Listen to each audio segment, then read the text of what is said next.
эфире программа «Актуальное интервью». Мы сегодня в гостях мэрии города Грозного у начальника департамента строительства и архитектуры мэрии Грозного Сапвана Хаджимурадова. Сапван, ассаламу алейкум. Алейкум ассалам. Мы видим, как бурно развивается строительство Чеченской Республики. Как в целом должно повлиять строительство нового района имени Путина на развитие экономики и инфраструктуры города?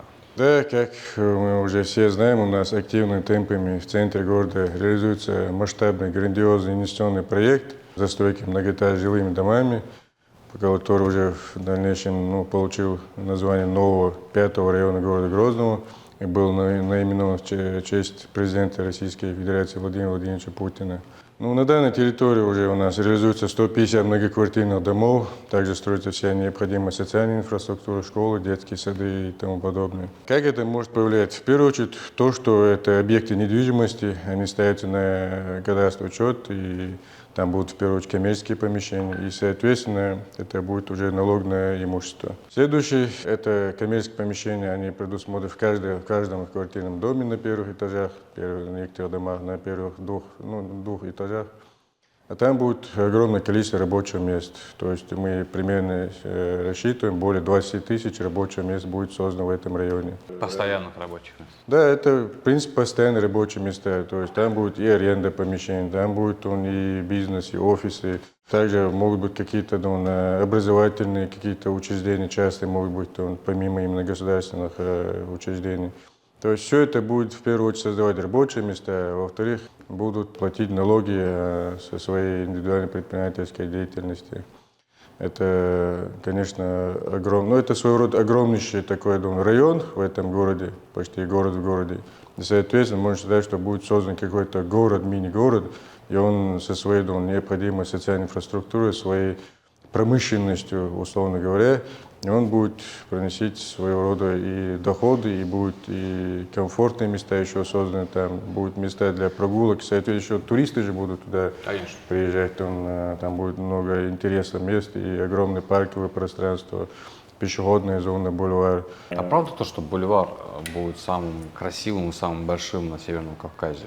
Изюминкой этого района будет это пешая зона, бульвар, протяженностью больше 1,5 километров. В данной зоне не будет никакого автомобильного движения, это будет чисто пешая зона. Там будут люди прогуливаться, там будут объекты общественного питания, всякие объекты развлечения. И будет очень интересное место для не только тех, кто будет проживать в этом районе, а также для тех, кто будет приезжать, потому что в первую очередь с двух концов этого бульвара у нас находятся уникальные объекты, это мечети, вместимостью 5000 человек каждый. Посередине располагается православная церковь, поэтому это, скажем так, для всех слоев населения, в том числе и возрастов, и в том числе и религиозного направления. То есть туда будут приезжать туристы, смотреть. А насколько, если вас лично спросить, насколько данное жилье будет иметь уровень премиального класса? То есть, если сейчас мы сравним Эсэмбаева, то многие в городе хотят иметь свое жилье на Эсэмбаева, и оно очень дорого стоит. И данное жилье в новом бульваре Путина будет примерно этого уровня и будет иметь такой же спрос. Я понимаю, что вопрос не совсем к вам, это больше к риэлторским агентствам. Примерно сегодня мы на это можем сказать. Это в первую очередь, смотрите, у бульвара у нас располагаются дома второй линии, это высотные дома. То есть дома, они уникальные, архитектура у них уникальная, это дома высотой до 30 этажей. Эти дома элитные дома, на самом деле, потому что в первую очередь у них фасадная часть очень интересная, уникальная и недешевая.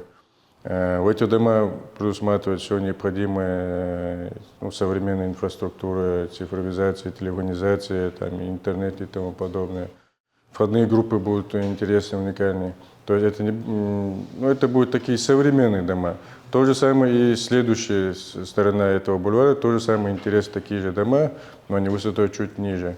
Но тоже уникальные, такие в современном стиле, с учетом всех необходимых современных требований. И, соответственно, и в новом районе это все строится. И плюс бульвар, тихое место, там нету шума от автомобилей, вышел из дома, спокойно прогуливаешься по бульвару. уже попадаешь в такую своего рода развлекательную среду, это уже есть необходимость все под рукой, потому что на первом этаже все коммерческое будет, там рестораны, кафе, магазины, аптеки, там, места для отдыха детей, там всякие. То есть это будет интересно такой дом. Вот еще вопрос касаемо рабочих мест. Вот сейчас в процессе строительства, об этом и глава республики не раз говорил. Как с этим вот дела обстоят? Действительно есть вакансии, которые имеют хорошую оплату, и если у тебя есть какие-то более-менее навыки, можно устроиться на работу. Да, кстати, вот в самом начале вообще острая была эта проблема. На сегодня действительно при период строительства этого района, вот в данный момент ведутся работы большая часть ведутся работы по монолитным железобетонным каркасам, и в первую очередь нужны рабочие силы в области укладки арматуры, в области укладки бетона. И, соответственно, сегодня тоже есть необходимость в этой рабочей силе. И, конечно, большая часть извне привлекается из-за того, что у нас на месте почему-то люди, я не знаю, не молодежь тем более, они не хотят или, я не знаю, может быть, не заинтересованы, то я знаю.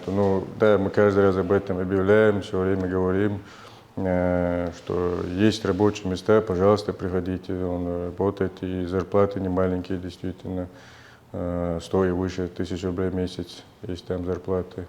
Зарплата высокая, потому что есть востребованность в этой рабочей силе, и в связи с этим она получит так, что она возросла, эта зарплата. Саплан, вот скажи, стоит ли ожидать реновации, застройки старых районов Грозного? У нас, как вы знаем, уже есть разработанный мастер-план города Грозного, в соответствии с которым мы утвердили генеральный план развития города. И в мастер-плане и в генплане у нас определены приоритетные территории, которые в дальнейшем будут подвергаться реконструкции, реновации. Да. Это и в том числе и некоторые застроенные уже существующие территории, и также в том числе пустые территории, которые у нас в городе есть. В основном у нас предполагается, что весь центр города, мы уже видим, он реализуется активно. То есть весь центр города, он предполагает, что будет высотная многоэтажная застройка. И потихоньку, постепенно эта работа у нас проводится. Примерно реконструкция улицы Шарипова изначально в концепции предусматривалась застройкой многоэтажными домами. Мы сегодня видим, уже большинство домов закончили строительство. Реконструкция улицы Шейха Али Митаева, там тоже уже ведутся работы, строятся дома, уже введены в эксплуатацию дома. Сейчас новый район, который в центре города. Также постепенно, потихоньку дальше и проспект Кадырова у нас планируется, разрабатывается концепция. В основном, да, потихоньку, постепенно центральная часть, можно сказать, города, она будет реконструироваться, застраиваться новыми многоэтажными домами. И мы должны понимать, что существующий старый жилой фонд, который у нас в городе есть, он претерпел известные события, и, конечно, он немножко, скажем так, сейсмоустойчивость его не соответствует. И поэтому хочется, чтобы у нас было все надежно, в первую очередь для безопасности для наших граждан, и чтобы, конечно, все было и красиво, и комфортно. А есть ли какие-то изменения в строительстве города, которые вы хотели бы обозначить особым пунктом? На сегодня у нас как никогда очень огромный фронт строительной работы в городе ведется. Это Путинский район, правительственный комплекс, который строится. Реконструкция улиц в городе, которые у нас Шарипова, Вахи, Старопромысловское шоссе, Вахи, Алиева, проспект Кунта-Хаджиева, который планируется, улица Айдамирова у нас планируется. Уже сегодня ведутся работы, мы уже видите, улица Шарипова перекрыта, у нас ведется реконструкция с реконструкцией моста.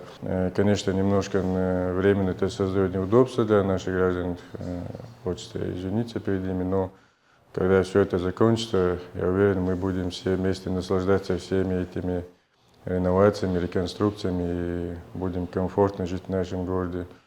Объем работ, который в городе у нас проводится, у нас помимо Путинского района вообще в городе строится почти 40 жилищных комплексов, то есть помимо Путинского района это почти 80 домов, если отдельно считать по дому.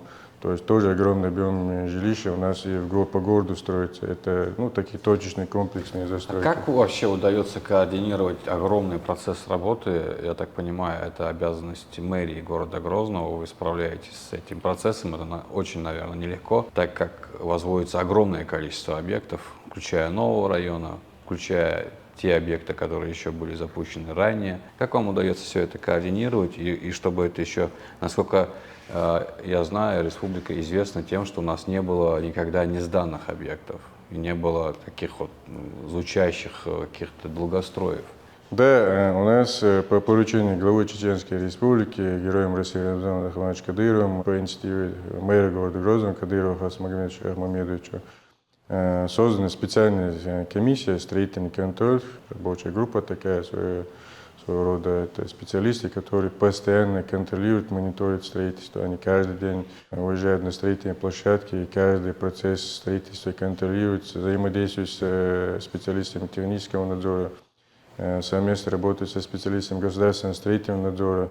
И каждый день все это мониторят, каждые проблемные вопросы, они сразу, когда выявляются, оперативно на них реагируем, оперативно решаем. Это и в первую очередь помогает в строительстве, чтобы застройщик мог в сроки построить свой объект, так как когда выявляются какие-то проблемы, мэрия оказывает им содействие в части необходимости именно муниципальных или государственных услуг. И, соответственно, ему проще бывает решать свои проблемы, там, скажем, какие-то административные проблемы в этой области. И в части, если сам застройщик, он выявляется, что он может оказать, что он недобросовестен, это тоже заранее удается выявить и, скажем так, сделать ему замечание или что-то еще, если он, допустим, тот же арматуру неправильно укладывает.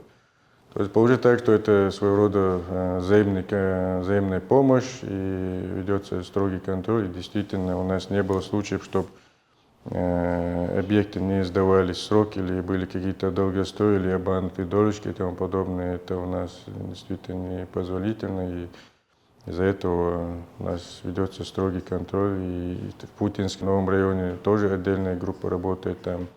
Вообще особенный контроль ведется. Поэтому мы уверены, что объекты у нас в городе будут сданы в срок и качественно. Большое спасибо, что нашел сегодня время ответить на наши вопросы. Я напоминаю нашим зрителям, это была программа «Актуальное интервью». Мы сегодня в гостях в мэрии города Грозного у начальника департамента строительства и архитектуры Грозного. С нами был Сапман Хаджимуратов.